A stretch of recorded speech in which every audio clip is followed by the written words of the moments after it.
네, 오늘 저희와 함께 그리고 전문가 네 분과 함께 종목 상담 진행하고 싶다 하시는 분들은 지금 바로 연락 주시면 되는데요. 전화번호 02-2000-4919번이고요. 또 문자, 유튜브 채팅창도 활짝 열려 있습니다. 문자 메시지 샵 2034로 종목명, 매수가 비중 보내주시면 되고요. 또 유튜브 채팅창에도 고민되시는 종목 남겨주시면 냉철한 상담 도와드리도록 하겠습니다. 네, 그럼 오늘 첫 번째로 전화 주신 시청자분부터 만나도록 하겠습니다. 시청자님 안녕하세요. 수고 많으십니다. 아이고 네, 감사합니다. 네, 오늘 어떤 종목 고민되실까요, 시청자님? 포스코 부채이요. 네, 매수가랑 비중은요? 29만 5천원에 10%요. 혹시 오늘 들어가셨을까요, 시청자님? 오늘 들어갔어요. 프라임에서 하려고. 네. 오늘 7%대로 상승을 했고 네. 우리 시청자님 매수가랑 현재가가 거의 동일한데 앞으로의 전망이 굉장히 궁금하실 것 같아요.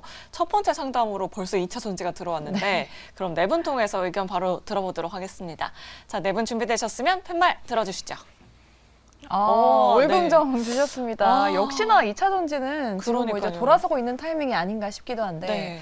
지금 뭐 테슬라 상승 그리고 공매도 개편 영향을 좀 많이 받고 있는 것 같아요. 네. 우리 매니저님께 한번 여쭤볼게요. 포스코 퓨처엠 상단을 좀 어디까지 가져가면 좋을까요? 지금 오늘 가격대는 상당히 잘 사신 것 같고요. 네. 앞으로 공매도 이슈가 지금 많이 부각이 되고 있는데 2차 전지 종목들이 거의 이제 공매도 이슈가 지금 많이 있죠. 이 종목 같은 경우에도 공매도가 일정 부분 지금 들어와 있는데 우선 이제 다 아시겠습니다만 2차 전지 관련 종목들이 단기간으로 지금 굉장히 3분기 때 실적이 저조해서 컨센서스를 다 하회했죠. 그래서 포스코 퓨처엠 같은 경우에도 실질적으로 영업이익이 나긴 했습니다만 이 종목 같은 경우에도 컨센서스를 하회했기 때문에 주가가 좀 떨어졌었는데 지금 보시면은 뭐 기관들 같은 경우는 지금 전체적으로 봤을 때 아직까지 지금 보시면은 공매도가 한 400만 주, 그리고 외국인 같은 경우에도 공매도가 한 120만 주에서 한 520만 주 이상 지금 공매도가 있습니다. 그래서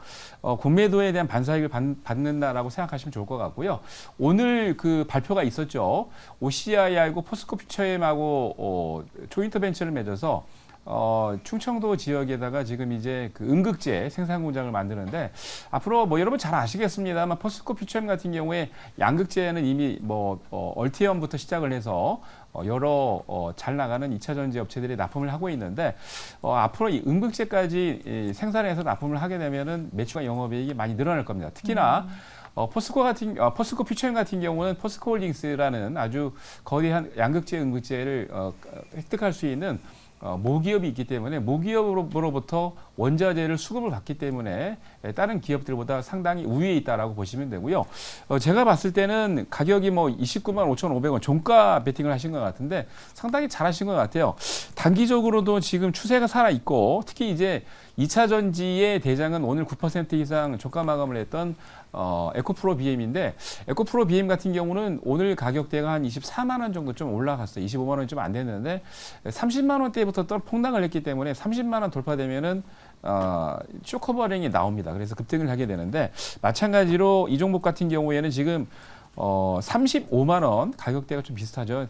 35만 원대 가격을 돌파를 하고 난 다음에 상한가를 가고 난 다음에 지금 매도가 돼서 떨어져서 지금 많이 조정을 했었는데 35만 원 가격대를 돌파를 하면 단기적으로 쇼커버링이 많이 나올 가격대예요. 왜냐하면 그때에도 30만 원, 35만 원 넘어가니까 상한가 들어가고 난 다음에 그 다음 날도 지금 보시는 것처럼 외국인들이 66만 주에서 한 120만 주로 60만 주 이상 공매도를 쳤거든요. 그러니까 단기적으로도 35만 원을 돌파를 하면 제가 보기에 한 일주일 안으로 충분히 돌파할 수 있을 것 같습니다. 그렇게 되면은 주가가 더 슈팅이 나오기 때문에 조금 여유 있게 제가 보기에는 뭐 내년 상반기까지도 갖고 가셔도 좋을 것 같아요. 그래서 좀 여유 있게 갖고 가시면 좋을 것 같습니다.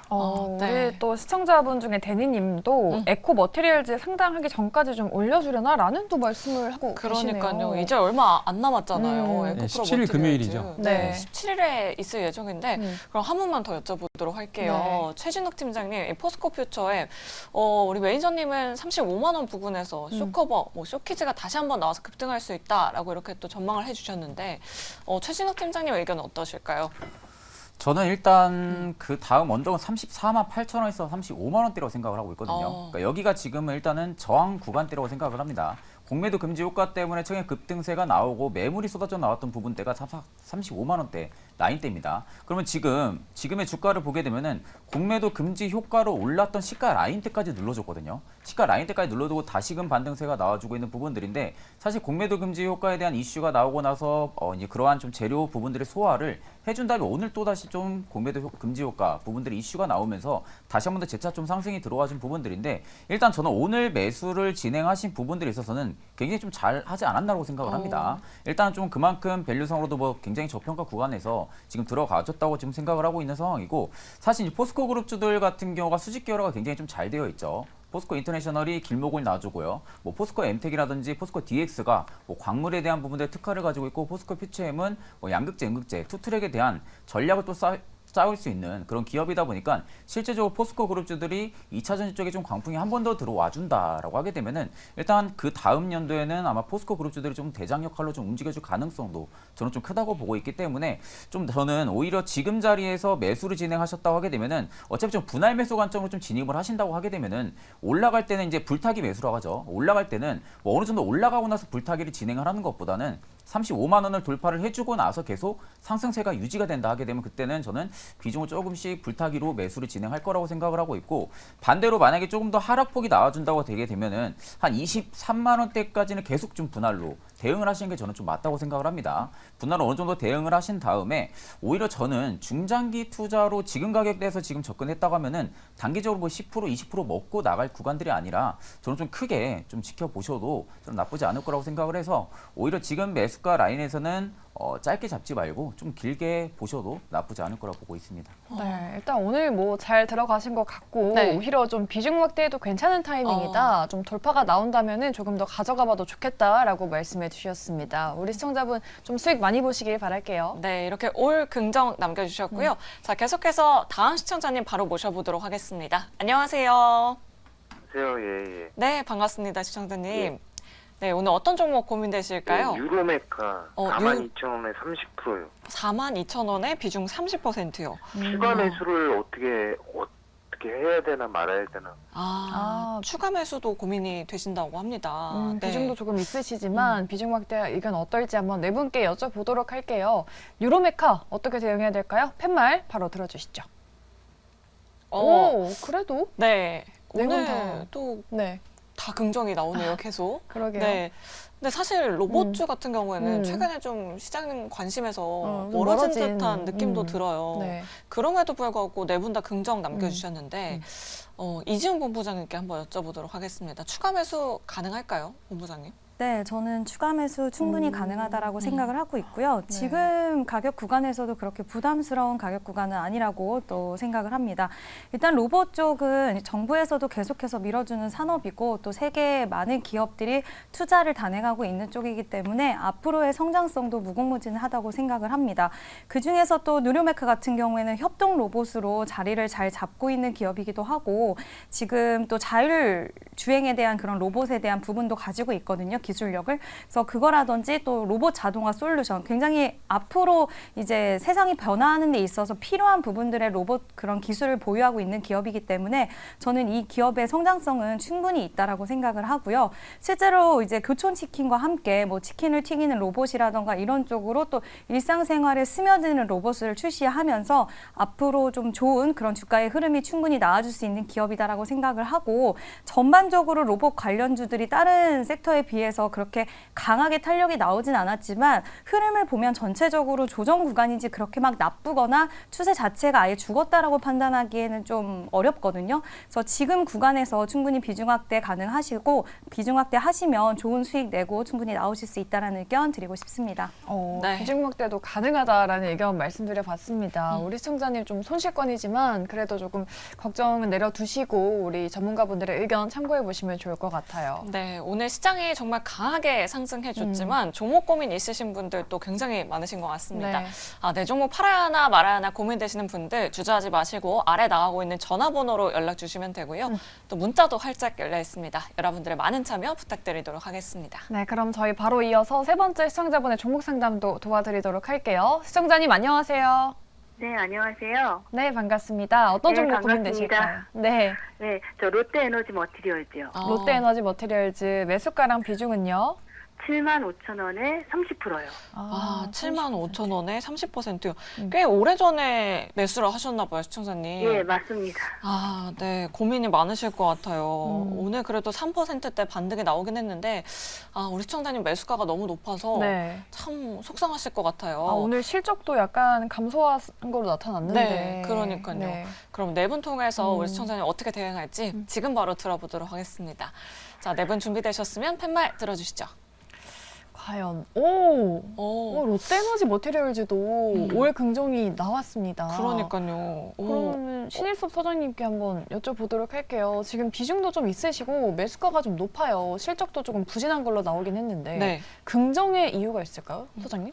일단 전부 다 반등권이에요. 모든 종목이. 아, 제가 어제도 말씀을 드렸지만 여기서 우리가 하락을 하면 하락의 핑계를 찾거든요. 증시가 하락을 하면 혹시 이스라엘하고 팔레스타인 전쟁이 심화가 돼서 하락을 했나, 아니면 한미반도체가 하락을 하면 원인 쇼크 때문에 하락을 했나. 근데 가장 중요한 건 뭔지 아세요? 많이 올라서 과열권에 들어가면 뭔 핑계를 대서 그걸 설명하든 간에 조정을 해야 돼요. 근데 지금 다 반등권이라는 얘기는, 자, 예를 들어서 지금 엔비디아가 다시 가는 이유는 뭐죠? 그 월봉에서 이 선결 조건 2개 말씀드렸잖아요. 첫 번째, 월봉에서 과열권 밖으로 벗어난다. 두 번째, 장기 이동 평균선 20개월 선이든 60개월 선이든 10개월 선이든 중요한 이동 평균선에 부딪혔다. 그때 신규 매수 내지는 평단가를 낮추는 추가 매수를 하는 겁니다. 엔비디아, 월봉, 과열권에서 벗어난 상태에서 10개월 선에 부딪히면 그때 매수를 하는 거예요. 신규 매수, 추가 매수. 지금 뭐 우리나라 배터리도 한미반도체 보세요. 한미반도체. 이거는 과열권이죠, 지금. 10개월 선에도 안 왔죠.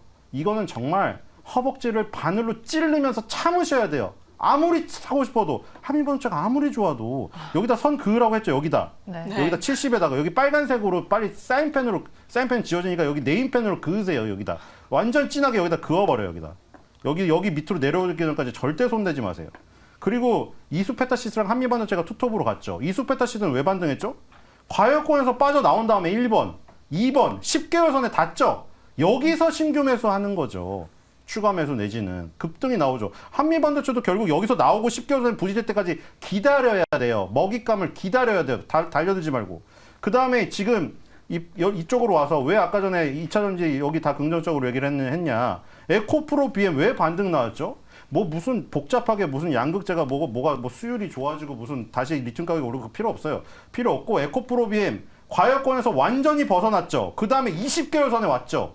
여기서 신규 매수 무조건 쏟아 부어야죠. 만약 참고 있었다면. 그리고 평단가 낮추는 추가 매수도 여기서 들어가는 것이고 지금 타이밍이죠. 에코프로 BM 그 다음에 우리나라 3대 양극재 다 보면은 4대까지 볼까요? 코스모 신소재. 코스모 신소재 제일 강하거든요, 사실. 얘도 마찬가지죠. 월봉에서 가격권 벗어나고 10개월 선에 왔기 때문에. 그쵸? 반등이 나오는 거죠. 그 다음에 포스코 퓨처엠도 마찬가지고요. 포스코 퓨처엠도 마찬가지죠. 과열권에서 벗어난 다음에 20개월 선에 왔죠. 바로 여기에요. 무슨 여기서 황금 맥점이고 뭐 그런 데가 거기에요. 바로. 그런 표현을 저기 싸구려라 하기 싫지만 그 정도로 표현하고 싶어요. 그 다음에 포스코 퓨처엠 뭐 했죠 지금? 에코프로 BM. 그 다음에 LNF도 있었죠. 빼놓으면 섭섭하니까. 3대인데 하나 안 하면은 좀 섭섭하잖아요. LNF도 60개월 선이랑 다른데 지금 개월선은 다 다르죠. 10개월 선이냐 20개월 선이냐 60개월 선이냐. 10개월 선에서 반등한 게 제일 강한 거예요. 맨 위에서. 그쵸? 맨 밑까지 내려오면 약한 거죠. 근데 어쨌든 간에 그 공통된 조건. 월봉에서 과열권에서 벗어났죠. 60개월 선에 왔죠. LNF도 바로 여기 신규 매수 타이밍이죠. 그 다음에 롯데 에너지 머티리얼즈는 좀 선택이 아쉽긴 하죠. 왜냐면 우리나라에서 지금 제일 강한 거는 양극재거든요. 배터리 원가비 중에서 가장 높게 차지하는 거. 예를 들어서 여기서 만약에 이걸 선택 안 하고 천보라던가, 그쵸? 전해질 천보라던가, 전해액 천보라던가, 후성 전해질, 아니면은 동화 일렉트로라이트 전해액 업체를 자회사를 갖고 있는 동화 기업을 선택했다면 지금 반등의 폭이라던가 이런 게 하락폭이 더 크고 반등의 폭은 약하죠. 뭐 아예 그냥 그 밸류체인에서 벗어나가지고 폐배터리까지 가버리면 더 약해요. 그쵸? 폐배터리는 아예 처음에 상장했던 2022년 8월 가격을 뚫고 땅굴을 파고 내려가 버렸어요. 그러니까 여기서 뭘 말아가지고 하냐면 롯데 에너지 머티리얼즈는 전에 일진 머티리얼즈죠. 롯데기업이 인수했죠. 이거 뭐죠? 동박. 알박 동박 하잖아요. 플러스 극에는 알루미늄 박 씌우고 이 마이너스 극에는 동박 씌우잖아요. 근데 가장 원가 비중 낮은 애들이죠. 여기 5%밖에 차지 안 한 애들이잖아요. 5% 1%. 그러니까 지금 다 아시겠죠 보니까. 양극재 기업 같은 경우는 원가 비중이 크고 시가총액도 크고 가장 대장주니까 떨어지는 폭도 작고 위에서 뭐 10개월, 20개월 선 걸렸는데 이렇게 약간 주변부를 하다 보면은 60개월, 120개월 선까지 내려가 있는 거죠. LNF도 양극재 중에 제일 약하니까 60개월 선까지 내려갔잖아요. 다른 에코프로비엠이나 뭐 코스모신소는 10개월, 20개월 선 바닥을 쳤는데 뭐 그 약한 부분은 얘의 태생적인 문제예요. 얘가 동박이기 때문에. 근데 어쨌든 간에 얘도 지금 마찬가지죠. 가격권에서 완전히 빠져나와 있고 120개월 선이죠. 그러니까 지금 2차전지 밸류체인주들이 전부 다 월봉상에서 가격권을 빠져나왔고 중요한 이동평균선에 걸려있죠. 전부 다 반등 타이밍인 거예요. 그래서 긍정적인 얘기를 드린 거예요. 당연히 반등의 세기라던가 시작하는 출발점이 동박이니까 낮겠죠. 양극재, 그 다음에 예를 아까 전에 안 보여드린 거 음극재까지 보면은 대주전자재료가 음극재죠. 대주전자재료, 그 다음에 거기에 도전재 만들어주는 업체 나노신소재. 나노신소재가 워워 해주는 애잖아요. 실리콘 음극재, 대주전자재료가 실리콘 음극재를 쓰니까 흑연보다 더 좋은데 터질 위험이 있으니까 이 나노신소재가 워워 해주는 거잖아요. 근데 이것도 보면은 20개월 선이나 10개월 선에 지지된 에코프로비엠이라던가 포스코 퓨처엠보다 약하잖아요. 그러니까 기본적으로 양극재를 가야 되는 거예요. 원래 정석은. 2차전지는 양극재 비중을 그 원가 비중 그대로 그냥 포트폴리오에 가면 돼요. 양극재 비중 40%, 45%니까 그거를 포트폴리오에 40%, 45%를 양극재에 담고 그 비중에 따라서 이제 전해질, 전해액, 무슨 분리막, 도전재, 음극재, 그 다음에 알박, 그냥 동박, 그 다음에 폐배터리 이런 것까지 비중을 이제 50%에서 그걸 나눠야죠, 사실은. 지금 30%니까 이 동박의 비중에 비해 많잖아요. 맞죠? 그러니까 저거를 지금 3만 원가량 손실이기 때문에 저걸 완전히 바꿀 수는 없어요. 지금 전환할 수는 없기 때문에 네. 반등을 할 때 조금 조정을 하는 것으로 일단은 지금 반등을 기다려야겠죠.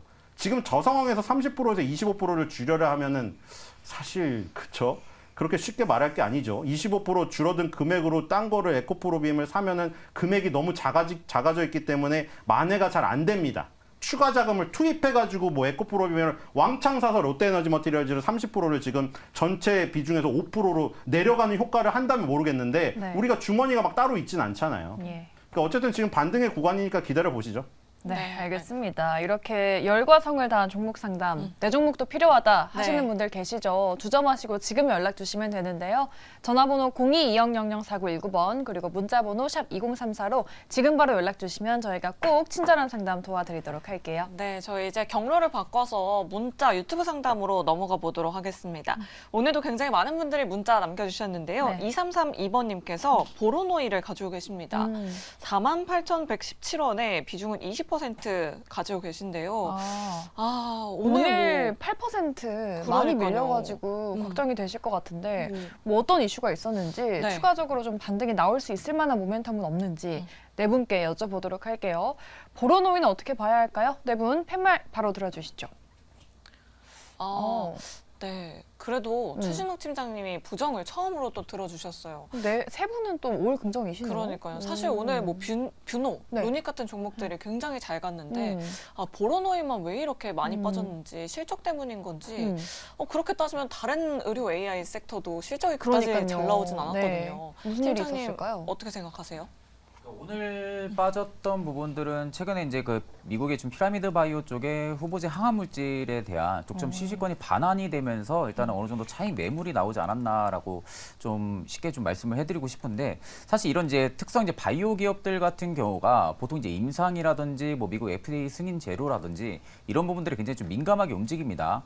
사실 매출이라든지 재무적인 부분들은 지금 현재 볼 수 있는 구간들은 아니라고 생각이 들거든요. 지금 5년 넘게 계속 적자가 유지가 되고 있는 상황인데 일단은 부채는 계속 좀 줄어들고 있더라고요. 부채가 지금 분기별로 가면 갈수록 원래 좀 한 400%대까지 전분기가 달성됐다가 올해 두 자릿수로 다시 내려온 상황입니다. 그러니까 어느 정도 일정하게 매출액 부분들의 부채를 좀 갚아 나가고 있는 부분들을 좀 보여주고 있는 부분이라고 생각은 드는데 사실 실적에 대한 부분들이 기대는 여전히 지금은 하실 이유는 없을 거라고 생각이 들고 일단 임상 2제 1상을 진행하고 있는 후보 물질도 있습니다. 그러니까 결국 임상 3상이라든지 FDA까지 가는 부분들의 길목이 굉장히 시기적으로 좀 오래 걸릴 거라고 있다고 생각이 들거든요. 그러면 지금 매수가가 지금 주가 가격에 이격이 좀 많이 벌어져 있는 상태입니다. 매수가가 굉장히 좀 높은 상황이다 보니까 실질적으로 지금 뭐 이제 트레이딩 관점으로 봐도 뭐 중장기 이평들 전부 다 이탈을 해주고 있는 상황이고요. 그나마 좀 월봉상에서나 좀 관점을 좀 잡아볼 수 있을 거라고 생각이 드는데 사실 지금 라인대에서 한 28,000원대까지도 만약에 밀리는 흐름들이 나온다고 하게 되면은 한 번 더 저는 앞전 좀 저점을 잡아주려던 근접하게 좀 움직일 가능성도 저는 좀 없지 않아 있다고 생각을 하고 있거든요. 다만 오늘 외국인의 좀 매수세가 좀 들어와 주기는 했지만 사실 이 매수세가 단기적인 단발, 그러니까 이제 기술적 반등을 노리고 들어와 준 부분들이냐, 아니면 좀 보로노이를 지금부터 조금씩 매매 트레이딩 관점으로 가져가면서 어느 정도 좀 수익을 보고 나가려는 전략으로 들어온 것이냐, 이 부분들은 수급 체계를 일단 좀 봐야 될 것 같습니다. 외국인의 수급이 계속적으로 이어진다고 하게 되면은 일단은 저는 한번 추가 대응은 한번 해볼 거라고 생각은 하지만 만약 외국인의 수급이 지금 부분에서 끊겨진다라고 하게 되면은 일단 저는 한 차례 좀 하락세도 좀 염려를 해야 된다고 생각을 하고 있기 때문에 앞전에 좀 말씀드렸다시피 월봉 라인의 시가 라인이었던 전달이죠. 29,000원대 지켜주는지 여부를 좀 체크를 하신 다음에 지금 매수가가 좀 높은 상황이다 보니까 그 라인대에서 지켜주면은 추가 매수로 좀 대응을 하지, 오히려 저는 지금 라인에서는 뭐 어느 정도 추가 매수로 대응한다든지 이런 부분들의 투자 전략은 잡지 않을 거라고 생각은 하고 있거든요. 그러니까 그만큼 기회비용을 저는 좀 날릴 아깝다고 좀 생각을 합니다. 그렇기 때문에 이 부분에 좀 투자 전략을 좀 잡으셔가지고 대응을 하시는 게 좀 맞지 않을까 생각을 하고 있습니다. 네. 네. 이 외국인의 수급 여부 계속해서 체크를 해봐야 한다라고 이렇게 말씀해 주셨는데 보르노이 외국인 수급이 지금 4거래일째 들어오고 있거든요. 네. 뭐 의료 AI 핫한 섹터기도 하고 이지훈 본부장님 그래도 긍정 의견 들어주셨으니까 추가적인 상승 가능할지 한번 여쭤보도록 하겠습니다. 네, 일단은 그 기술 이전에 대한 이 해지 소식은 이제 기대감을 가져갈 수 있는 부분에 대해서 좀 안 좋은 쪽으로 반응이 당연히 나올 수밖에 없는 부분이긴 하지만 일단 계약금에 대한 반환 의무가 없어서 재무 상태에는 크게 해를 끼치지 않는다는 점이 그래도 좀 종목을 끌어갈 수 있는 부분이라고 생각을 하고요.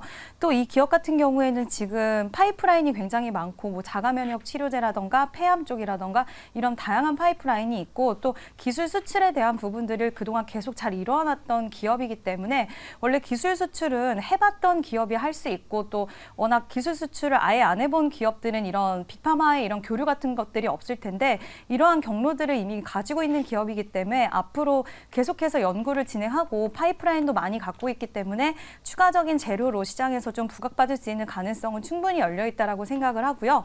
다만 매수가를 보셨을 때 단기적으로 회복을 하고 바로 또 주가가 살아날 수 있을 거라는 기대감보다는 일단은 바이오 관련해서 이제 AI 신약이라고 또 엮이기도 했지만 워낙 또 변동성이 크다 보니까 지금은 당장은 추가 매수를 저는 권해드리기보다는 일단 추세적인 좀 전환 시그널이 나오는 것을 확인을 하셔야 될 것 같아요.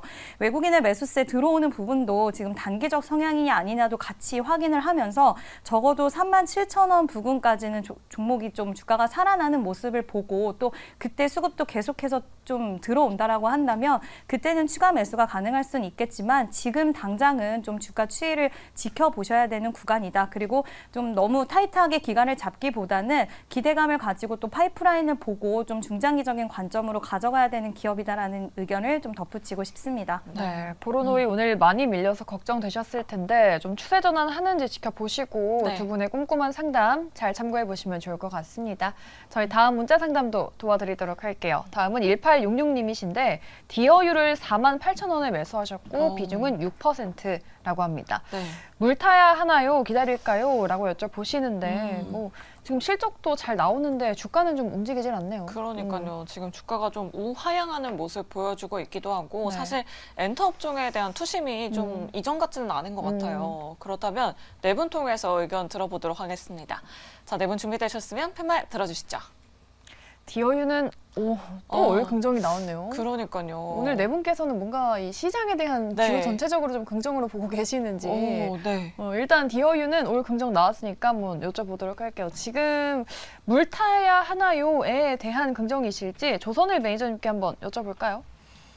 지금 이제 여러분 잘 아시겠습니다만 현재 지금 대주주가 SM이 35%, 네. JYP가 이제 18% 갖고 네. 있을 정도로 하이브까지 들어가면 참 좋을 뻔했는데 양대 산맥을 이루고 있는 그런 엔터 회사들이 지분을 갖고 있습니다. 거기다가 지금 이제 3분기 때 좀 주춤하다가 4분기 때부터 본격적으로 해외에서도 런칭을 하면서 DOU의 여러분 잘 아시는 이제 서비스들이 런칭을 지금 계속적으로 하고 있는데 전체적으로 봤을 때 지금 JYP 같은 경우에도 단기 신고가를 찍고 난 다음에 약간 조정을 지금 하고 있죠. 그래서 그 JYP 때문에 거의 대부분의 그 종목들이 쉽게 얘기해서 엔터 종목들이 약간 주춤한 면이 없지 않아 있습니다만 JYP도 그렇고 지금 하이브도 그렇고 Y2K나 A2K죠. 아메리카 투 코리안에서 지금 걸그룹들을 미국에서 직접 선발해서 런칭하는 프로젝트를 진행을 하고 있는데 12월까지 지금 진행이 되면서 거의 어느 정도 윤곽이 다 잡혀 있습니다. 그래서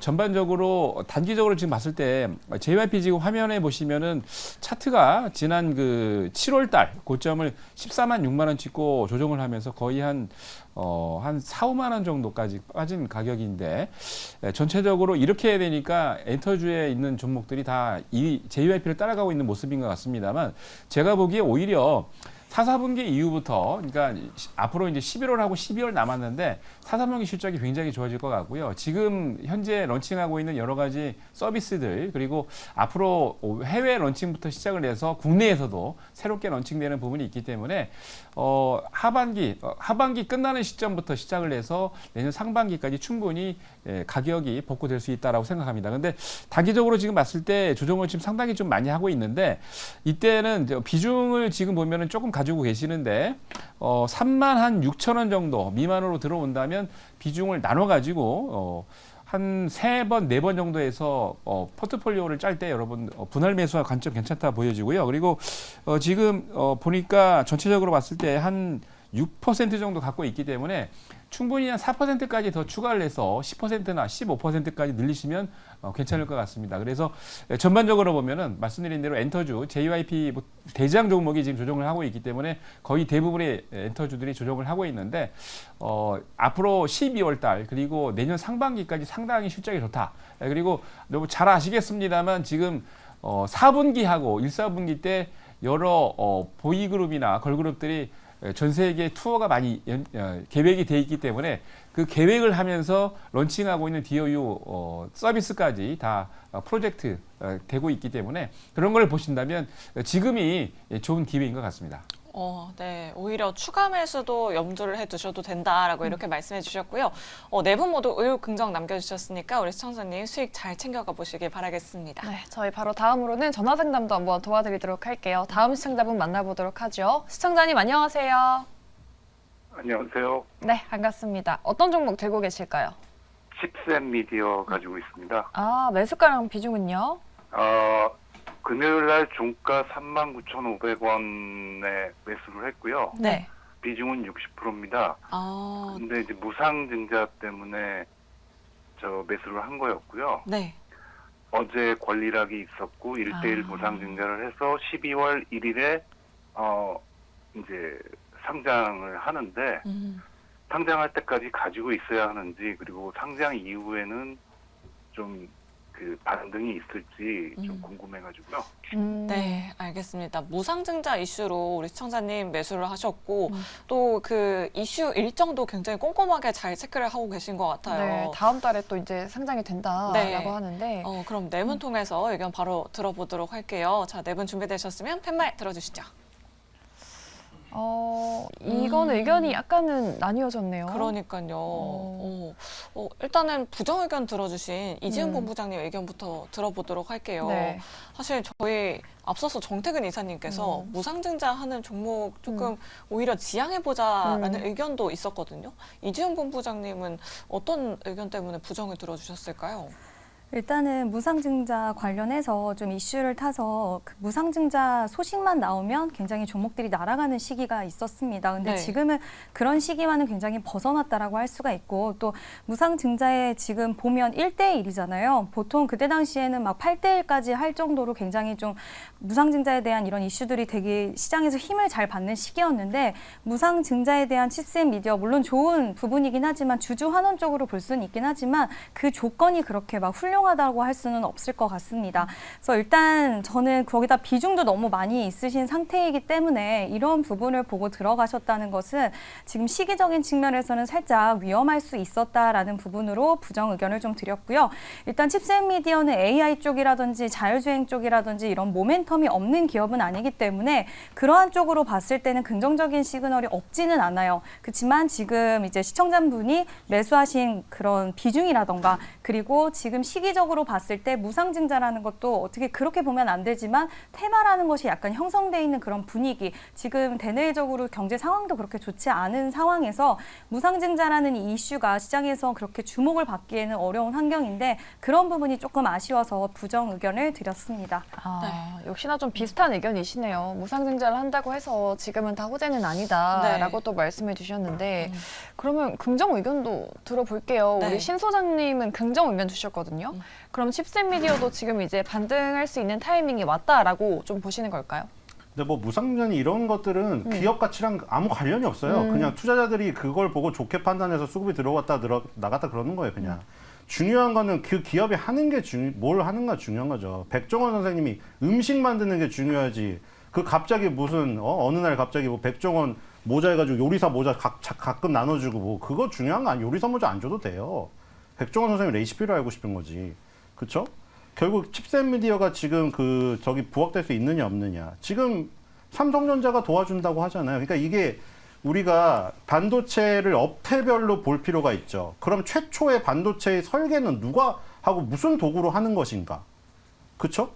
어디부터 시작이 되나요? ARM 홀딩스라고 최근에 상장했죠, 미국에. 네. ARM 홀딩스라는 그 IP 자산을 활용을 합니다, 보통. 그러니까 아이디어예요. 칩을 어떻게 만드는가에 대한 아이디어를 무형 자산을 파는 회사예요. 그리고 그거를 무슨 도구를 이용해서 설계를 할 거야, 엔지니어들이? 바로 시놉시스입니다. 우리 영화에서 많이 나오죠. 무슨 시놉시스에서 앞에 요약해 놓은 거 말하잖아요. 영화 살짝 요약해 놓은 거. 시놉시스의 도구를 이용해요. 우리가 문서 작성을 할 때 엑셀이나 한글 97, 파워포인트 이용하는 거랑 똑같아요. 한글 97 안 쓰죠. 한글이라던가 파워포인트라던가 엑셀 이런 거 갑자기 다른 프로그램 쓰라고 하면 쓰겠어요? 엑셀 파워포인트가 너무 적인데 엑셀 파워포인트로 문서 작업하시는 분들 다른 문서 쓰실 거예요? 하루아침에 못 바꾸죠. 그래서 시놉시스란 걸 도구를 써서 그 다음부터 이제 저기가 등장하겠죠. 대만의 생태계가. 대만의 미디어텍이라는 회사가 퀄컴하고 미디어텍이 1, 2위를 경쟁하잖아요. 팹리스죠. 공장이 없는 회사예요. 그리고 다 공장이 없는 회사로 뭉뚱그려 말할 수도 있지만 시놉시스랑 ARM도 공장이 없으니까 팹리스라고 부를 수 있어요. 근데 정확히 말하면 아까는 IP 자산을 만들어주는 제공해주는 ARM 그리고 도구를 만들어주는 시놉시스 그 다음에 미디어텍이라는 팹리스가 설계도를 그리죠. 그 다음에 설계도를 그린 거를 조금 더 알기 쉽게 바꿔주는 애가 알칩테크 미친 듯이 크레이지 모드로 가고 있죠. 그거를 누가 봤죠? 그 가공된 거를 다들 아시는 TSMC가 받아서 생산을 하는 거죠. 그리고 자체적으로 패키징하고 테스트도 하지만 그거를 ASE 테크놀로지라는 자기네 회사에 넘겨줘요. 대만 회사에. 이렇게 구성되어 있어요. 그쵸? 근데 우리나라는 그럼 어떻게 하고 있느냐 그동안. 삼성전자, SK하이닉스가 IDM이라고 다 했죠. 근데 지금 분업화가 이제 일어나려는 초기고 그거를 키워주려고 하고 있죠. 그럼 우리나라엔 그런 회사들이 뭐가 있어요? 칩셋 미디어가 바로 아까 ARM에 해당되는 IP 자산 아이디어를 제공해주는 회사예요. 얘네 직원이 별로 없어요. 왜냐면 직원이 뭐가 필요해서 공장이 없는데요. 그냥 아이디어만 넘겨주는 회사고요. 텔레칩스가 그거를 설계도를 그리는 저기예요. 팹리스 기업이에요. 그리고 제주 반도체가 있죠. 우리 제주도에 제주광교보다 반도체 수출이 많아요. 제주도가. 네. 제주 반도체 얘가 팹리스 기업이고 순수 파운드리 누가 있어요? DB 하이텍이죠.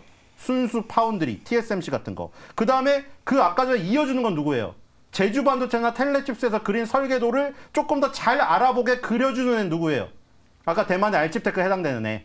디자인 하우스라고도 하고 칩리스라고 해요. 이건 팹리스가 아니라. AD 테크놀로지라는 업체예요. 그 다음에 후공정은 누구 있어요? 테스트 전문은 두산 테스나. 그리고 패키징 전문은 하나마이크론이라든가 네페스가 있겠죠. 이거를 오사트 기업이라고 부르죠. 아까 대만의 ASE 테크놀로지 아니면은 미국의 암코르 같은 이 회사가 장악하고 있는 그 분야에서 한 회사예요. 이 얘기를 왜 했냐면은 이 지금 미국이나 중국에 상장되어 있는 업체는 시가총액이 엄청나게 큽니다. 그만큼 분업화된 부분이 잘 발달을 했고 굉장히 큰 성장을 일으켰다는 거죠. 우리나라는 이제 그걸 하겠다잖아요. 삼성전자가 지금 파운드리 포럼이나 이런 거 하면서 누구 데려가요?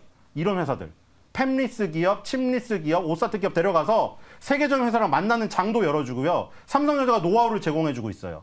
같이 크자 이거죠. 안 그러면 TSMC를 못 이기니까. TSMC는 저렇게 분업화된 생태계가 완벽하게 이루어져 있거든요. 근데 우리는 그거에 비해서 사실 너무나 떨어지는 인지도가 아까 보면 미디어텍이라던가 ASE 테크놀로지에 비해서 우리나라의 칩셋 미디어나 텔레칩스라던가 뭐 지금 뭐 두산테스트라던가 이런 게 인지도가 떨어져요. 시가총액도 떨어지고. 근데 이제 키워준다고 하잖아요. 그러니까 그거에 중점을 더 투자하시는 분들에게는 기회인 거죠.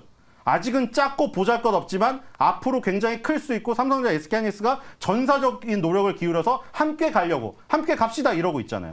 그중에 칩셋 미디어가 대표적인 IP 자산 아이디어를 제공해주는 회사이기 때문에 사실 굉장히 메리트가 있죠. 공장도 없어요. 공장에 놀 일도 없죠. 아이디어 머릿속에 있는 뇌 속에 있는 것만 제공하면 돼요. IP 자산을 파는 회사죠. 그리고 이것도 아까 전에 거기랑 지금 아까 얘기해드린 기술적인 모습이 또 적용이 됩니다. 월봉에서 RSI 과열권에서 빠져나왔죠. 그 다음에 10개월 선. 이거 너무 정확하지 않나요? 이것도? 예를 들려고 든 건 아닌데 너무 정확하네요.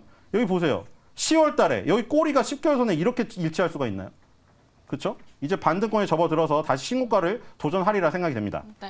알겠습니다. 칩셋 미디어 이렇게 긍정과 부정 의견 모두 들어봤으니까요. 네. 우리 시청자님 잘 참고해 보시길 바라겠습니다. 네, 저희 칩셋 미디어에 이어서 다음 시청자분도 만나보도록 할게요. 시청자님 안녕하세요. 네, 반갑습니다. 안녕하세요. 네, 반갑습니다. 어떤 종목 고민되실까요, 시청자님? 뷰노 뷰노 매수가랑 비중은요? 36,000원에 40%인데요. 수익권이시네요. 네, 앞으로 성장성이 좋아 보여서 탔는데 네. 전문가님들이 고견을 좀 듣고 싶어가지고. 네, 알겠습니다. 고견을 바로 들어보도록 하겠습니다. 네. 일단 우리 시청자님 너무 축하드리고요. 네. 과연 내일 시장에서 그리고 또 앞으로 어떻게 될지 또 궁금하실 것 같아요. 그럼 네 분 준비되셨으면 팻말 들어주시죠. 뷰노는 역시나 올 어. 긍정이 나왔습니다. 네. 지금 뭐 실적도 좋아지고 있고 내년도 훨씬 좋아질 거다라는 그러니까요. 말들도 많더라고요. 네, 근데 또 일각에서는 좀 주가가 과열 수준이다 뭐 이런 의견들도 꽤 있긴 해요. 뭐 전고점이 딱 69,500원인데 전고점까지 가능할지 일단 조선희 매니저님께 한번 여쭤보도록 하겠습니다. 네, 제 개인적인 생각으로는 전고점까지 충분히 가능하다라고 말씀드리고 싶습니다. 네. 뭐 잘 아시겠습니다만 뷰노 같은 경우에 뭐 생체, 그다음에 뭐 의료 영상, 생체 신호, 그리고 뭐 AI 관련해 가지고 뭐 인공지능 쪽으로 특히 이제 의료 쪽으로 안 하는 게 없는 회사다 이렇게 보시면 되는데 대표적으로 뷰노 같은 종목이 AI 의료에 바로 최적화된 종목이면서 주도 종목이라 볼 수 있는 거죠. 매출도 지금 계속해서 작년 대비 거의 막 2, 4분기 때도 그렇고 3, 4분기 때도 150%, 100% 이렇게 늘어나고 있고요.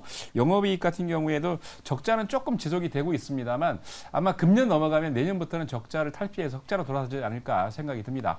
자, 뷰노의 가장 좋은 키포인트는 뭐냐면 지금 이제 뭐 JLK도 그렇고 단기적으로 JLK가 원래 대장이었죠. 늦게 출발했는데 이번에는 좀 일찍 출발해서 100% 수익을 내고 난 다음에 조정이 들어왔는데 전반적으로 AI 의료 영상에 또는 이런 의료기기에 관련돼서 가장 중요한 부분이 의료보험 수가 적용에 이제 적용이 됩니다. 내년부터. 그래서 뷰노 같은 경우에도 그에 대한 수혜를 받게 되는데 전반적으로 봤을 때 성장성이 있고 기술력은 아주 탄탄하기 때문에 지금 문의하신 시청자분도 그거를 지금 다 알고 계셨기 때문에 들어오셨을 거예요. 뭐 뷰노에 대한 설명은 굉장히 많은 전문가분들이 거의 한 1년 가까이 말씀을 해주셨기 때문에 그리고 사실 가만 보면은 그 기간 동안에 바닥에서부터 한 500% 가까이 이상 올라왔습니다. 5배 이상 올라오긴 했습니다만 제가 보기에 금년 9월 달을 기점으로 해서 거의 대부분의 AI 의료 종목들이 9월 7일 1주, 2주 사이에 고점을 찍고 다 조정을 했는데요.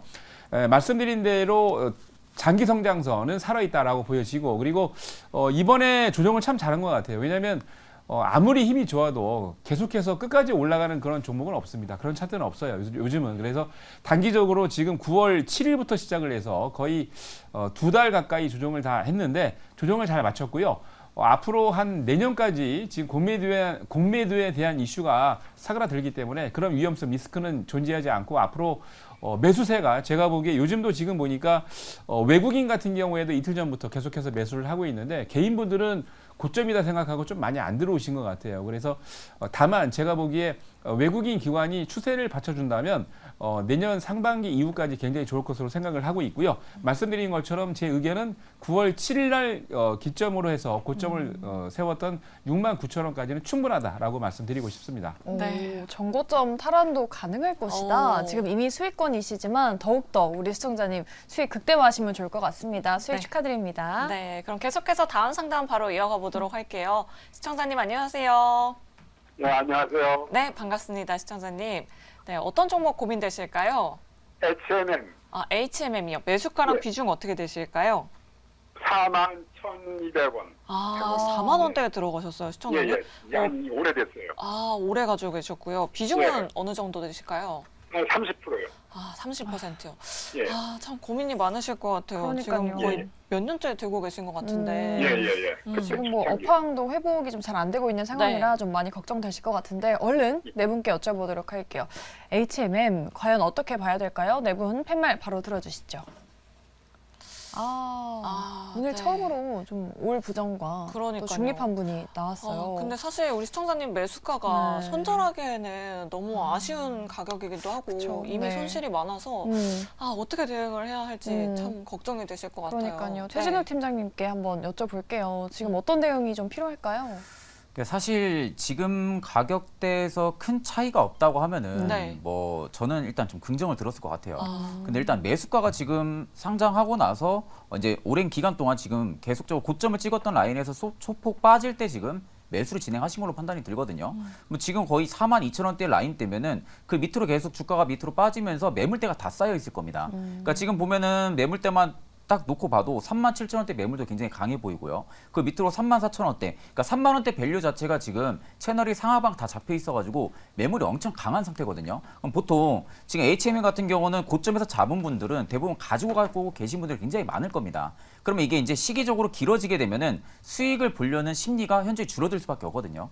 수익의 심리가 줄어들게 되면 결국에는 본전만 와도 전부 다 매물을 던집니다. 그러니까 본전이라도 찾자라는 심리가 이제 계속적으로 부각이 되면서 본전만 와도 이제 계속 매물대가 부닥치면서 계속 주가가 빠질 가능성이 좀 높다고 보고 있거든요. 근데 지금 비중이 만약에 5% 10%건대라면은 그만큼 지금 가격대가 높기 때문에 추가 매수로 어느 정도 평단을 좀 확실히 조정을 해볼 수가 있겠지만 일단 지금 비중이 30%대까지 가지고 있다라는 것은 지금 굳이 포트에 추가 매수를 진행을 하게 되면 뭐 60%대까지 채워야 된다고 저는 생각은 하고 있는데 그래야만 평단이 확실하게 조정이 될 수가 있기 때문에요. 근데 지금 60%를 조정을 한다고 했을 때 지금 시장에서 분위기가 HMM 쪽이라든지 뭐 해운 쪽이라든지 이런 쪽으로 잡힐 가능성은 현재 좀 떨어질 가능성이 좀 높다고 보고 있거든요. 그리고 아직까지도 중장기 자체적으로 하락 기조 추세가 여전히 좀 유지가 되고 있고요.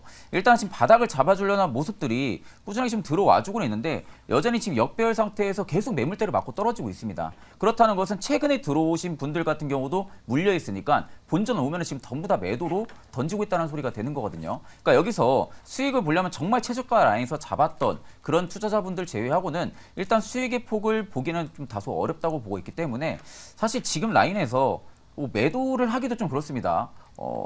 지금 가격대랑 워낙 차이가 너무 크다 보니까 손실폭도 굉장히 크실 거고요.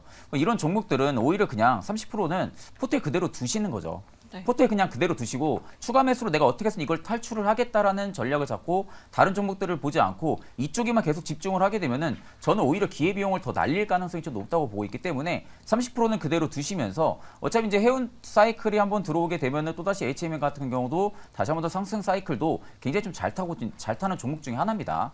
다만 이제 4만 원대까지는 가기는 시기적으로 굉장히 좀 오래 걸리겠죠. 그렇기 때문에 남은 비중을 가지고 저는 오히려 지금 시장에서 부각이 될 수 있는 종목군들 조금 더 편입을 하면서 수익폭을 좀 챙길 것 같거든요. 수익폭을 챙기면서 내가 만약에 다른 종목에서 5% 10%건대의 수익을 챙겼다. 그럼 HM 쪽에서 마이너스 5% 10%를 빼는 겁니다. 그러면 원상복귀가 되는 거죠. 이런 식으로 다른 종목으로 계속 수익을 챙기면서 이쪽이 비중을 계속 줄이는 거죠. 그렇게 해서 탈출하는 방법이 저는 현재로서 좀 맞다고 생각을 하고 지금 이 종목 하나를 가지고 막 60% 70%까지 비중을 늘려서 평단을 조정을 하고 하게 되면은 저는 더 떨어질 가능성도 높다고 보고 있기 때문에 네. 다른 종목의 수익을 봐서 그 수익을 본 부분들을 여기서 좀 마이너스로 좀 빼고 이런 식의 지금 투자 전략이 일단은 저는 좀 맞다고 생각을 하고 있습니다. 네, HMM 매수 단가가 좀 워낙 높으셔가지고 차라리 네. 좀 다른 종목으로 일부 비중을 옮겨서 비중 축소를 점차적으로 하시는 게 어떻겠냐라고 또 의견 드려봤습니다. 네. 우리 시청자님 좀 많이 걱정되실 텐데 잘 참고하셔서 대응해 보시면 좋을 것 같아요. 네, 우리 시청자님 힘내시길 바라겠고요. 자, 계속해서 유튜브 상담으로 넘어가 보도록 하겠습니다. 네. 은은영님께서 세영하나님 경농 13,097원에 5%입니다. 네. 날아다니는 빈대도 나온다는데 더 끌고 가도 되나요? 라고 이렇게 댓글에 남겨주셨어요. 날아다니는 빈대가 나올 거라는 흉흉한 소문이 그러니까요. 또 있고요. 또 네. 어떤 분께서는 나중엔 수영도 하겠다라는 말씀도 하고 네. 계시는데 과연 경농 지금 약수익권이신데 어떻게 봐야 될지 네 분의 의견 바로 들어보도록 하죠. 팻말 들어주시죠. 오, 네. 그래도 긍정적인 의견이 음. 좀 많은 것 같아요. 네. 저 같은 경우에는 사실 테마주라서 아무래도 급등락이 좀 최근에 심했고 그쵸. 그저께도 16,000원대까지 올랐는데 네. 좀 윗꼬리가 길게 달려서 좀 네. 무서운 종목이기도 하거든요. 그러면은 일단은 긍정 의견부터 한번 들어볼게요. 네. 조선일 매니저님은 어떤 의견이실까요? 빈대 테마주 좀 더 갈까요? 네, 빈대 테마주가 당분간은 조금 지속이 되지 않을까라고 싶습니다. 뭐 내용들은 뭐 다 알고 계시기 때문에 네. 특히 이제 요새 빈대 얘기가 뭐 하루도 빠지지 않고 그러니까요. 아침 뉴스, 저녁 뉴스 계속 나오고 네. 있는데요. 뭐 빈대 얘기는 뭐 제가 더 할 얘기는 없고 기술적 분석에 한해서만 여러분들 보시면 될 것 같습니다. 우선 이제 차트상으로 잠깐 보시면요. 기본적으로 지금 뭐 외국인들 차트 기관들이 거래가 있는데 재미있는 것은 외국인들이 끊임없이 지속적으로 한 2, 3일 정도 계속 매수를 하고 있다라는 분위기예요. 이제 오늘까지 총 3일 매수를 지금 보이고 있습니다. 당연히 이제 이게 진짜 외국인이 아니고 검정머리 외국인이겠죠. 자, 근데 기본적으로 이런 그 테마 같은 게 붙은 종목들이 원래 이제 다 끝났다라고 하면은 주가가 급등을 하고 난 다음에 처음에 시작된 때, 그러니까 11월 7일 화요일이죠. 지난주 화요일인데 화요일 가격 밑으로 떨어져야 되는데 그렇지 않다는 게 굉장히 중요합니다. 주가가 지금 보통 보면 11월 10일이죠. 금요일 날 단기적으로 수익을 냈던 일부 세력들이 좀 매도를 하고 나간 건 있습니다만 전체적으로 왔을 때 11월 7일 저점과 그리고 11월 10일 고점 끝부분에 지금 보면은 강한 피레침으로 이게 위에 서 있는데 요거를 한 몸통으로 보면은 지금 가격대가 딱 절반입니다. 무슨 얘기냐? 보통 급등주 매매나 테마주 매매가 단기적으로 급등을 하고 난 다음에 일정 부분 조정을 하고 2파가 다시 나오는데 상승파가 다시 나오는데 그때 가격대가 지금 보시는 것처럼 바닥 그리고 위를 몸통으로 만들고 난 다음에 절반 정도 좀 조정을 하고 지금 보시면 아까 말씀드린 것처럼 가격이 처음 상승했던 11월 7일 가격대로 떨어지지 않았기 때문에 횡보로 지금 하고 있죠. 박스권을 그리면서 그래서 아직까지 살아있다라고 보여지고요. 다시 한번 시세가 분출되면 그때는 미련 없이 그냥 수익을 많이 내시고 빠져나오시기 바랍니다. 제가 보기엔 아직까지는 가능성이 있다라고 보여집니다. 네, 아직까지는 좀 가능성이 있다라고 이렇게 말씀해 주셨으니까요. 우리 시청자님 잘 참고해 보시길 바라겠습니다. 네, 저희 다음 문자 상담도 도와드릴게요. 삼양식품을 가지고 계신 분인데 네. 21만 9천 원에 들어가셨고 고점대죠. 네. 비중은 30%라고 합니다. 실적이 잘 나와서 이제 발표를 듣고 들어가셨는데 네. 흘러내리고 있다라고 말씀하시네요. 그러니까요. 오늘 사실 뭐 신고가를 찍긴 했거든요. 네. 22만 원까지 올라왔는데 윗꼬리를 아주 길게 달았습니다. 과연 내일 시장에서는 우리 시청자님 어떻게 대응을 하면 좋을지 네 분 통해서 의견 바로 들어보도록 할게요. 네. 네 분 준비되셨으면 팻말 들어주시죠. 삼양식품 이번에도 긍정 3분 그리고 부정 1분 나왔습니다. 식품주들이 실적 호조를 다 내고 있기는 한데 맞아요. 주가는 좀 웃지 못하고 있긴 하거든요. 우리 신 소장님은 어떤 의견에서 부정이신지 들어볼까요? 삼양식품이 성장하는 내용은 지금 긍정인데 예. 왜 부정이냐면 지금 그 아까 한미반도체에서 얘기 드렸잖아요. 아무리 좋아도 과열권이면은 허벅지에 바늘을 찌르면서 참아야 된다니까요. 지금 삼양식품 이번 연도에 포텐이 터졌죠. 네. 지금 몇 년이죠? 2017년부터 이 10만 원대 벽을 못 들어가지고 4년째 두들기다가 작년에 살짝 뚫어놓은 다음에 이번 연도에 날려버렸거든요, 위로. 이 정도면 포텐이 터진 거죠. 지금 2017년에 상승폭이 138.7이었고 지금 65.35가 나왔잖아요. 지금 여기에서 상승과 이 전의 상승을 봐야겠군요.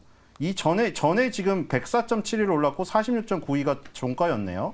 지금 그 2016년 그러니까 이 박스권 들어가기 이전 상승폭 비슷하게 나왔거든요. 지금 그리고 과열권이 이거 연봉이에요. 이거는 월봉이 아니라 연봉이에요. 저거는 지금 연봉조차 과열권이에요. 지금 그리고 월봉이 과열권이 접어들었던 적이 2018년, 2016년 2011, 12도 이거 뭐 70을 찍었다고 찍어주면은 모르겠는데 그걸 찍어줘도 지금 10년 동안 월봉에서 과열권으로 들어간 적은 한 4번 정도, 4~5번밖에 안 돼요. 그 정도로 과열이죠. 여기서 산다고요? 삼양식품을? 여기서 사는 것은 사실 밑바닥에서 사신 분들은 이미 야 얼마 정도를 조금 더 먹고 이익 실현할까를 걱정하고 있는데 지금 여기 위에서 사는 사람들은 떨어질까 봐 걱정하고 있는 거죠. 걱정을 하고 있는데 다른 걱정을 하고 있는 거죠. 이 밑에서 사서 지금 하는 그 걱정은 기분 좋은 걱정인데 위에서 사가지고 불안한 걱정은 나쁜 걱정이죠. 네. 그러니까 삼양식품도 이렇게 월봉 가열권에 지금 거의 80을 갔다 왔거든요. 몇일 갔다 왔나요 지금? 80까지 찍었거든요. 그래서 이런 과열권에 있는 것들은 아무리 좋고 내가 삼양식품 불닭볶음면을 하루에 5봉지를 먹는다고 하더라도 그거 먹은 다음에 참으세요. 네, 결론은 이겁니다. 네, 알겠습니다. 사실 뭐 오늘 하이테질로도 강하게 급등이 나왔고 그러니까요. 식품주들 호실적 나왔다고 하지만 그래도 주가 수준이 너무 고점에 있는 것 같다라고 이렇게 신 소장님 말씀해 주셨으니까요. 우리 시청자님 잘 참고해 보시길 바라겠습니다. 네, 오늘 저희 종목 상담은 여기까지 도와드리도록 하고요. 또 오늘 시장이 좋았던 만큼, 또 오늘 밤에 CPI가 있는 만큼 네. 내일장 어떻게 준비를 해야 되는지 내분의 전략도 한번 들어보는 시간으로 넘어가 보도록 할게요. 우리 최 팀장님은 어떤 한마디 내려주실지 내일장 좀 어떤 마음가짐으로 대비를 해볼까요? 일단 좀 형한테 까부는 동생을 좀 찾을 시기라고 좀 이야기를 해드리고 싶습니다. 예. 그러니까 네. 말 그대로 형이라면 저는 시장의 지수로 좀 이야기를 하고요. 동생이라면 이제 종목을 이제 얘기를 해서 말씀을 드리는 건데 사실 이제 지수 대비해서 지수 당연히 안 좋으면은 뭐 전체적인 종목 하락수도 많을 수밖에 없습니다. 근데 그렇다고 3천여 개가 넘는 종목들이 다 떨어지는 건 아니거든요. 그러니까 결국엔 시장이 떨어져도 그 시장을 이기는 종목들이 일단 지금에서는 내가 수익을 좀 볼 수 있는 폭이 좀 있다고 저는 보고 있고 그런 종목들이 단발성으로 굉장히 잘 가고 있는 시장입니다. 뭐 앞전에 이제 말씀드렸다시피 경농 같은 종목들도 마찬가지죠. 빈대 테마 같은 게 붙은 게 꽤 붙은 지 좀 됐죠. 붙은 지가 좀 됐는데도 불구하고 재료 소멸이 돼가지고 주가가 하락을 하는 게 아니라 또다시 박스를 치고 있거든요. 그러니까 결국에 한 차례 좀 쉬어가는 길목을 만들고 또 한 번에 출발을 만드는 지금 이러한 성격들이 좀 많이 뛰고 있는 상황이다 보니까 뭐 이후에 좀 CPI부터 뭐 일정들도 차후에 좀 진행이 되고 있는 상황이긴 하지만 아직 테마가 만약에 살아있는 종목들이 있다. 라고 하게 되면은 그런 종목들은 오히려 좀 테마를 보고 한 차례 좀 단기적인 수익을 챙기려는 구조로 지금은 좀 그런 트레이딩 관점으로 시장이 좀 대응을 하는 게 일단 그냥 가만히 있는 것보다 수익을 좀 챙기는 게 낫잖아요. 그런 부분들로 볼 때는 여전히 좀 형한테 까부는 동생을 찾을 시기라고 말씀을 해드리겠습니다. 네, 오히려 시가총액인 작은 종목들 위주로 좀 선택을 해보자라고 이렇게 말씀을 해주셨네요.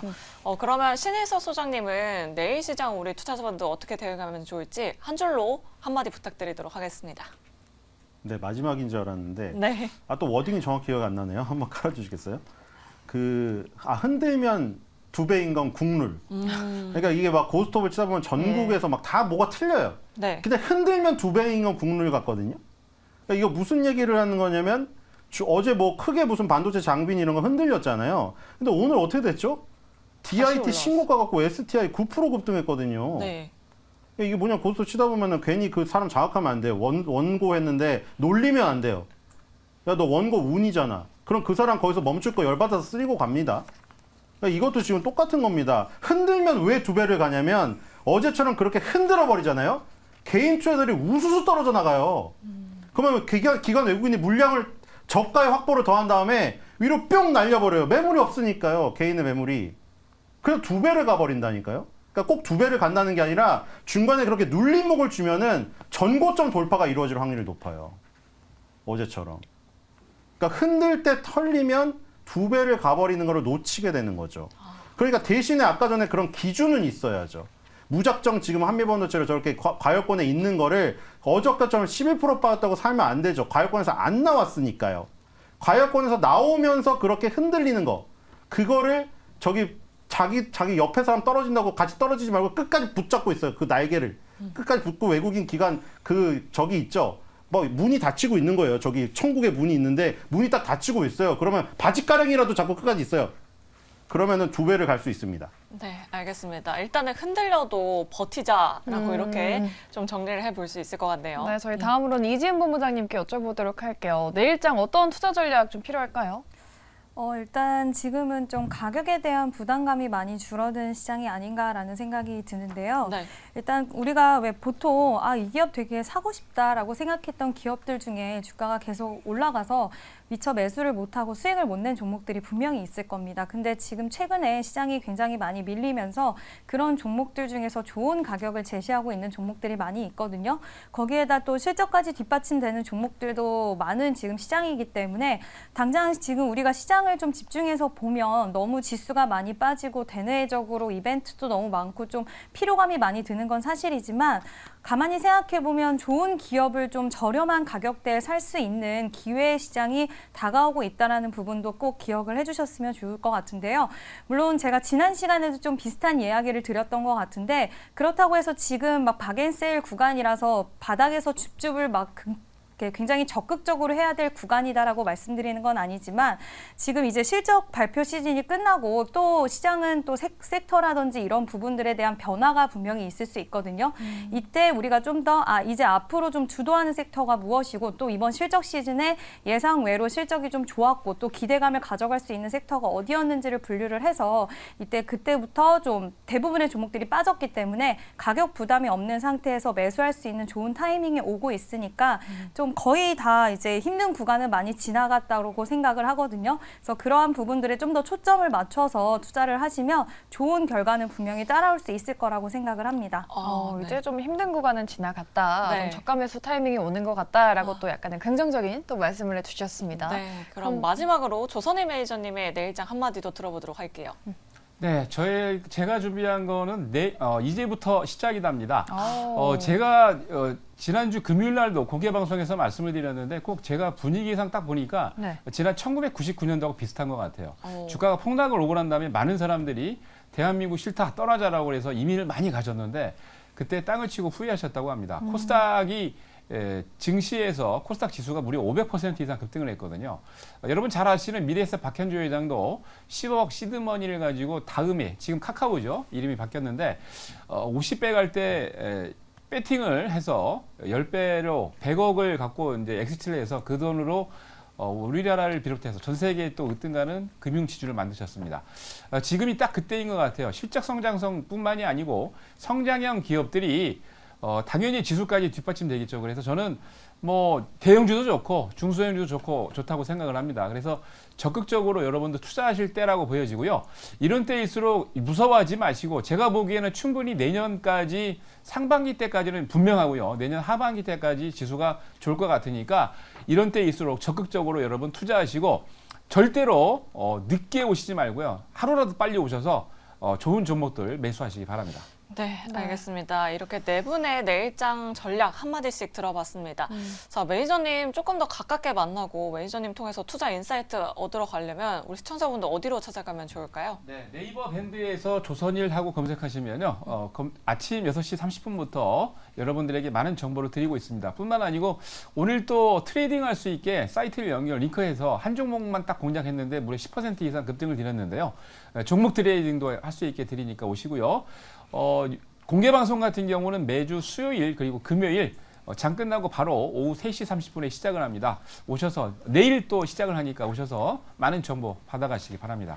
네, 바로 내일입니다. 내일 그리고 금요일 3시 반에 또 유튜브에서 조선일이라고 검색하시면 다양한 투자 인사이트 그리고 시장 어떻게 대응해야 되는지 꼼꼼한 아이디어 얻어가실 수 있으니까요. 여러분 많은 참여 부탁드리도록 하고요. 또 네이버 밴드에서도 들어가시면 또 매일매일 투자 아이디어 얻어가실 수 있으니까요. 많이 또 부탁드릴게요. 네, 저희 이제 상담 여기서 이만 마무리를 하도록 하겠습니다. 오늘 시장이 또 강하게 반등을 해서 그 어느 때보다도 종목에 대한 고민이 굉장히 많으셨던 것 같습니다. 네. 저희 내일도 상담 창구 열려 있는데요. 전화번호 다시 한번 안내해드리도록 할게요.